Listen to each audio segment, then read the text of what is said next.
Bonjour, aujourd'hui nous allons parler des implants dentaires et je vais répondre aux questions que la plupart des gens se posent.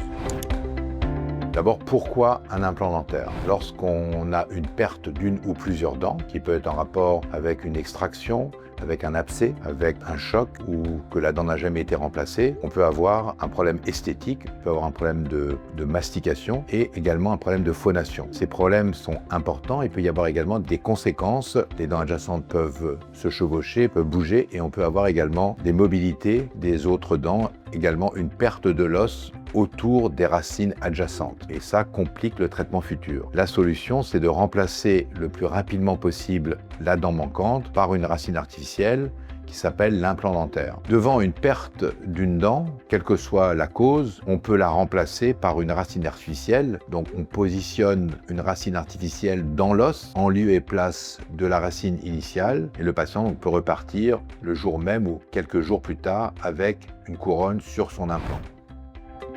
Quand est-ce que les patients consultent? Lorsqu'il y a une perte de dents, en général, les patients deviennent inquiets, ils se posent la question, est-ce que ça ne va pas s'aggraver? Est-ce qu'ils ne vont pas perdre d'autres dents? Donc selon le degré d'inquiétude, ils consultent soit rapidement, soit ultérieurement, c'est extrêmement variable. Mais tout se base naturellement sur l'inquiétude. Donc devant une dent manquante, la première chose que l'on doit faire, c'est faire un diagnostic précis, voir l'état général du patient, faire des radiographies dentaires simples et un scanner et évaluer la possibilité de faire les implants. Si la perte osseuse n'est pas trop importante, l'intervention est extrêmement simple. Si la perte osseuse est plus importante, parce que le patient a tardé après une extraction, parfois le traitement se complique et on est obligé de rajouter un peu d'os, voire faire également des greffes de gencives.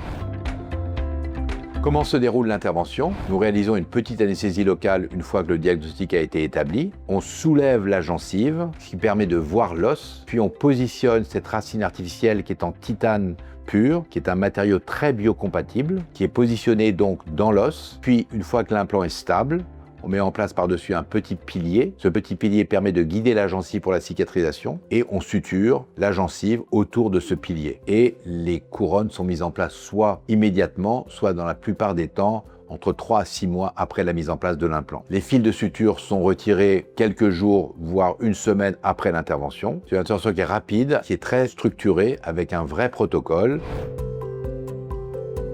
La douleur, c'est une question très importante. Curieusement, la mise en place d'implants dentaires n'est pas douloureuse. En post-opératoire, on peut avoir un petit gonflement pendant quelques jours, ce n'est pas douloureux, et on donne des médicaments contre la douleur et parfois des antibiotiques. Selon les patients, on peut reprendre une activité normale soit le lendemain, soit quelques heures plus tard. Cela dépend naturellement de la durée de l'intervention et du nombre d'implants dentaires qui ont été mis en place chez le patient.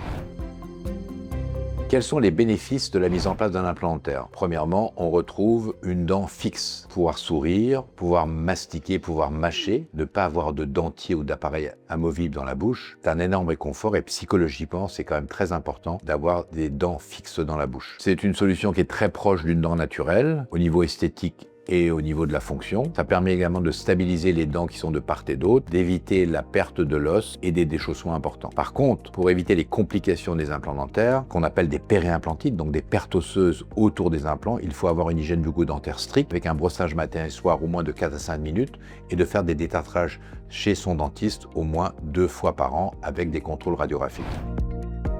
Quelles sont les publications de notre service? Nous avons réalisé avec notre équipe de nombreuses publications nationales et internationales. Depuis maintenant plus de 25 ans, nous avons écrit environ 15 livres sur l'implantologie orale qui permettent donc de mettre en évidence toutes les dernières techniques avec la mise en place d'implants dentaires totalement guidés par informatique